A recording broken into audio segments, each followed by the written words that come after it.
We're going to talk a little about some nocturnal animals, some wildlife that you might have coming through your yard. A lot of times there are misconceptions and misunderstandings about these animals. There's a lot of fear about these animals, especially the predators. So hopefully I can dispel some of those fears and explain why a lot of these animals are very beneficial and how you can help them.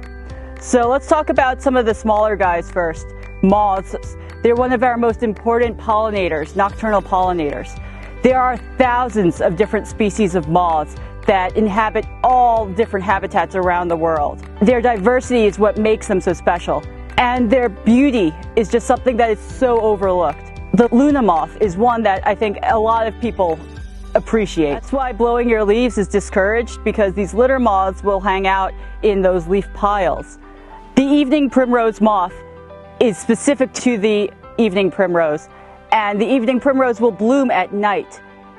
This very distinct pink and yellow moth is a gorgeous moth and is a pollinating species for the primrose. Another smaller creature that we have out at night who you might hear are the frogs and toads. Often in the early spring to early summer, we'll hear the mating calls of the frogs and the toads. Bats are another species that is out at night. A lot of people fear bats because of the fear of rabies. Unfortunately, bats are a great species to have around, and their populations are on the decline. Bats are a big predator of biting insects like mosquitoes. And so with their populations down, vector species like mosquitoes their populations are able to rise. One of the more beloved nocturnal animals that we have in our area are the owls. Now, not all owls are nocturnal. We have diurnal owls like the snowy owl that will visit our area. We have crepuscular owls who are most active dawn and dusk. However, they can be found during the daytime and they can be active at night. And then we have our true nocturnal owls. Owls, they are a great predator to have because they're going to take care of those pest species, the voles, moles, shrews, and mice and rats. Then we have our big predators like coyote and fox. Coyote in particular, people are afraid of seeing.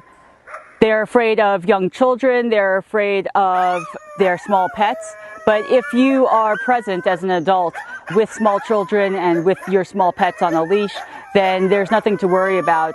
Most of the coyote and fox you see are normal temperament. The only ones that we worry about are those with rabies, and that is a low ratio of the wild population. The coyote and fox naturally are going to eat things like small mammals. However, the coyote in this area have over the years developed more and more of a deer-based diet.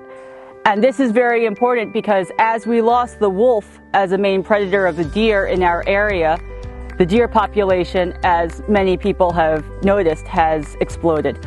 And so the coyote play a very important role in helping control at least part of the deer population.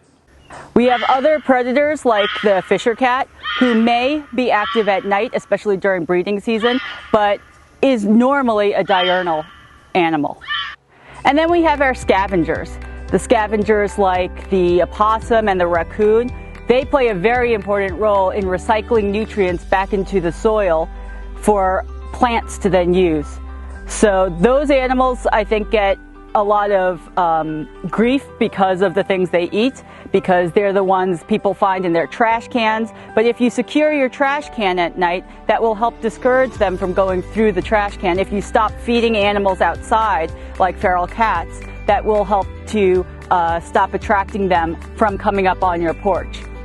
Finally, let's talk about skunks. I think people don't like them because of the way they smell. But because they only make such limited amount of spray, they're very selective of when they use it. So they usually stomp their feet and kick up their hind legs to warn people that stay away and I don't want you coming closer. So they're scared. That's their way of saying that I feel intimidated. But dogs don't get that clue. So skunks often run into trouble with our domesticated pets at home. Now, with any of these nocturnal animals, obviously we don't get to see them as much. There are ways to observe them. If you go on a night hike, I suggest going without a flashlight. Let your eyes adjust. You do have natural night vision. You have to let your eyes dilate. You have to get used to going out at night, and you'll observe a lot. You can put up a trail camera on your property that has night vision, and you can see what's out on your property at night. Shut off the lights around your property. That will help the animals at night so that we don't create light pollution for them. Again, reduce your use of pesticide, rodenticide, and fertilizer, and that will help them as well. Stop feeding wildlife and feral animals as well. That will help to stop attracting animals to your property who you might not want. And I think learn about some of the animals that may be misunderstood or might be ones where they need a good word out there. So if you learn about them and you can put in a good word for them, they need that good word. So thank you very much, and I hope that you can observe some of these wild animals in your backyard.